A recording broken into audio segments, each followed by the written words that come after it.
আজকে একটা মজাদার পুলি পিঠা রেসিপি নিয়ে আসলাম। এই পিঠাটা তৈরি করা কোনো রকম ঝামেলা নেই, একবারে সহজ পদ্ধতিতে তৈরি করা যায়। চলুন এবার কথা না বাড়িয়ে রেসিপিটি শুরু করা যাক। আশা করি আপনাদের ভালো লাগবে। প্রথমে আমি পুর তৈরি করে নেব, আর পুর হিসাবে ব্যবহার করলাম এখানে চিড়া, কিছুটা চীনাবাদাম আর চিনি।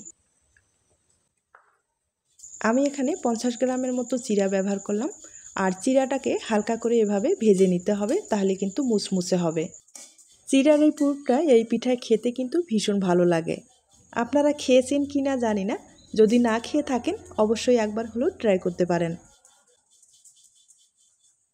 চিড়াটা অর্ধাঅর্ধি যখন ভাজানো হয়ে যাবে এ পর্যায়ে আমি বাদামটুকু দিয়ে দিব। আর এখানে আমি চীনা বাদাম ব্যবহার করলাম, আপনাদের পছন্দ মতো ড্রাই ফ্রুট ব্যবহার করতে পারেন। চিড়া যখন ভেজে নেবেন অবশ্যই চুলার আঁচটা একবারে কম করে দেবেন। আর চিড়া এমনিতেই হালকা, পুড়ে যাওয়ার সম্ভাবনা বেশি থাকবে।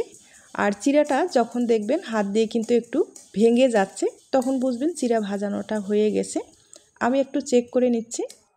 চিড়াটা একবারে মুচমুচে হয়েছে, এখন তুলে নিতে হবে। এরপরে কড়াইয়ে আমি 50 গ্রামের মতো চিনি ব্যবহার করলাম, আর চিনির একটা ক্যারামেল তৈরি করে নেব। তবে ফ্লেভারের জন্য কয়েকটা মশলা ব্যবহার করব। ক্যারামেলটা যখন অর্ধাঅর্ধি হয়ে যাবে এ পর্যায়ে আমি এখানে সামান্য পরিমাণে জল ব্যবহার করব।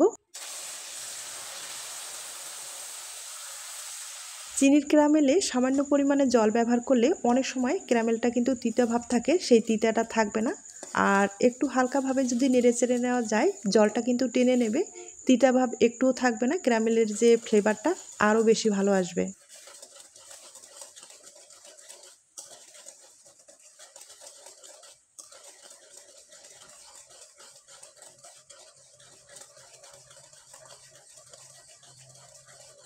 আমি খুব ভালোভাবে ক্যারামেলটা তৈরি করে নিলাম। এখন ভেজে রাখা চিড়া আর বাদামটা আমি দিয়ে দিব। এরপরে খুব ভালোভাবে নেড়েচেড়ে নিতে হবে। আর এভাবে যদি পুরটা তৈরি করা যায় খেতে কিন্তু ভীষণ ভালো লাগবে। আমি আবারও বলছি, যদি না খেয়ে থাকেন একবার হলেও কিন্তু ট্রাই করে দেখতে পারেন।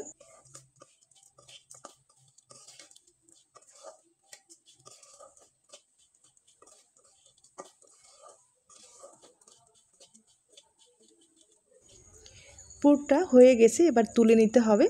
এখন চালের গুঁড়োর ডোটা তৈরি করে নিতে হবে। কড়াইয়ে পরিমাণ মতো জল ব্যবহার করলাম, স্বাদ মতো লবণ দিয়ে দিব।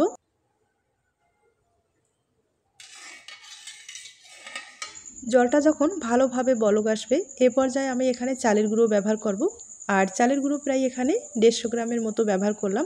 শুকনো চালের গুঁড়ো, আতপ চালের গুঁড়ো, আপনারা যে কোনো চালের গুঁড়ো ব্যবহার করতে পারেন। এখন চালের গুঁড়োটা কিছু সময় এভাবেই রেখে দিব সিদ্ধ হওয়ার জন্য, ঢাকনা দেওয়ার কোনো দরকার নেই। কিছু সময় সিদ্ধ করার পরে এখন একটা ডো তৈরি করে নেব।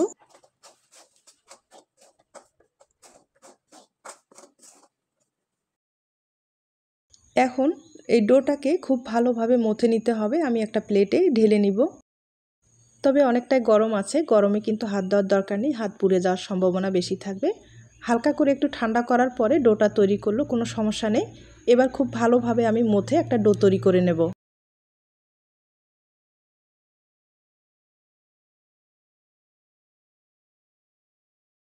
ডোটা খুব ভালোভাবে তৈরি করে নিলাম। এবার পিঠার ডিজাইনটা তৈরি করে আপনাদের দেখিয়ে দিচ্ছি। ছোট্ট একটা লিচি কেটে নিলাম, আর বেলার সুবিধার্থে সামান্য পরিমাণে চালের গুঁড়ো ব্যবহার করলাম। আর পাতলা করে বেলে নিতে হবে, মোটা করে বেললে এই পিঠাগুলো খেতে কিন্তু ভালো লাগবে না। আর একটা প্লাস্টিকের ঢাকনা দিয়ে গোল করে কেটে নিব। একইভাবে আমি আরেকটা পিঠা তৈরি করে দেখিয়ে দিচ্ছি। এই পিঠাগুলো আপনারা চাইলে বড় অথবা ছোট করে তৈরি করে নিতে পারেন, আর আমি মাঝারি সাইজ করে তৈরি করে নেব।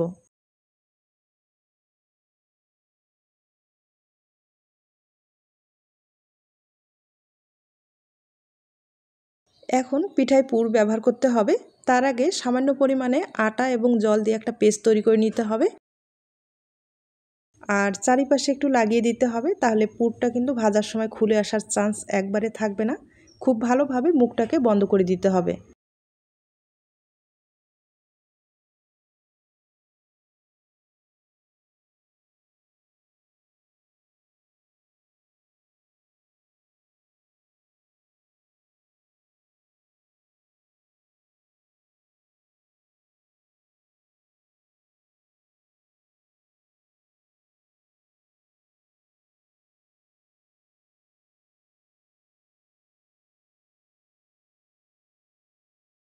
আমি 2টা পিঠায় পুর ভরিয়ে নিলাম। এবার সামান্য পরিমাণে ডো নিয়ে আবারও বেলে নিতে হবে, রিংগুলো তৈরি করে নিতে হবে। তবে একবারে পাতলা করে বেলে নিতে হবে, মোটা করে বেলে নেওয়া যাবে না। আর ছোট্ট করে কিন্তু কেটে নিতে হবে। বড় সাইজের একটু পিঠা হলে বড় করে কেটে নিতে হবে। আর আমার কিন্তু মাঝারি সাইজ করে পিঠা তৈরি করা আছে, তাই মাঝারি সাইজ করে তৈরি করে নেব। আবারও মাঝখানে কেটে নিতে হবে। আর এভাবেই কিন্তু রিংগুলো তৈরি করে নিতে হবে। দেখতেই পারছেন কতটা সহজে রিংগুলো তৈরি করা যায়। এখন আমি ডিজাইনটা তৈরি করে আপনাদের দেখিয়ে দিচ্ছি। আর আটার পেস্ট কিন্তু অবশ্যই লাগাতে হবে, না হলে ভাজার সময় খুলে আসবে। আটার পেস্ট লাগিয়ে এভাবে কিন্তু একটার পর একটা বসাতে হবে। আর রিংগুলো কিন্তু আপনারা চাইলে 6টা 7টা 8টা ব্যবহার করতে পারেন, মানে পিঠাটা বড় ছোট হিসেবে ব্যবহার করতে পারেন। আর এভাবে রিংগুলো বসিয়ে পিঠাটা দেখতে আসলে এতটা ভালো হয়, ক্যামেরায় কেমন দেখা যাচ্ছে জানি না।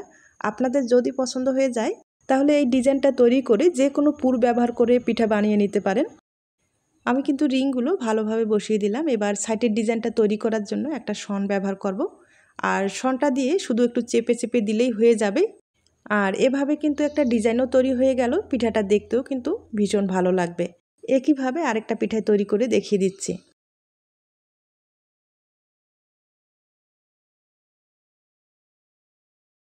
আমি আপনাদের 2টা পিঠা তৈরি করে দেখিয়ে দিলাম। একইভাবে অনেক কয়েকটা পিঠায় তৈরি করে নিলাম। আর এখন আমি কয়েকটা পিঠা আপনাদের তেলে ভেজে দেখিয়ে দিচ্ছি। এই পিঠাগুলো হালকা আছে, মুচমুচে করে ভাজলে পিঠাটা খেতে ভালো লাগবে। তবে এখানে আবারও একটা কথা বলি, এই রিংগুলো যখন পিঠাতে বসাবেন অবশ্যই কিন্তু আটার পেস্টটা ভালোভাবে বসিয়ে দিতে হবে, না হলে এই যে ভাজার সময় রিংগুলো কিন্তু খুলে আসবে। আর দেখতে পাচ্ছেন একটা রিংও কিন্তু খুলবে না, খুব ভালোভাবে এভাবে ভেজে নিতে হবে। একবারে হালকা আছে মুচমুচে করে ভেজে পিঠাটা যদি খাওয়া যায় স্বাদটা কিন্তু দুর্দান্ত লাগবে। আপনারা অবশ্যই একদিন হলো ট্রাই করবেন। আমি একটু অফ ক্যামেরায় ভালোভাবে ভেজে নিলাম, আর ভাজানোটাও খুব সুন্দর হয়েছে দেখতে পাচ্ছেন। এখন আমি পিঠাগুলো তুলে আপনাদের পরিবেশন করে দেখিয়ে দিচ্ছি। তবে ছোট্ট একটা রিকোয়েস্ট থাকবে, পিঠার এই রেসিপিটি আপনাদের কাছে যদি ভালো লেগে থাকে বা আপনার কোনো উপকারে আসতে পারে তাহলে কিন্তু অবশ্যই একটা লাইক দিতে ভুলবেন না। এই পিঠাগুলো ভেজে নেওয়ার পরেও 7 দিন পর্যন্ত সংরক্ষণ করে খেতে পারবেন। আর ভিতরে যেহেতু চিড়ার পুর দেওয়া আছে, কোনো রকম তেলে ভাজার পুর কিন্তু ব্যবহার করিনি, দেখতেই পারছেন। আর এভাবে পুরটা ব্যবহার করলে আপনারা কিন্তু 7 থেকে 10 দিন পর্যন্ত এই পিঠাটা খেতে পারবেন। আর দেখতেই পারছেন কতটা মুচমুচে হয়েছে। তাইলে আজ এখানেই শেষ করলাম, নতুন কোনো রেসিপির সাথে আবার দেখা হবে। সবাই ভালো থাকবেন এবং সুস্থ থাকবেন। নমস্কার।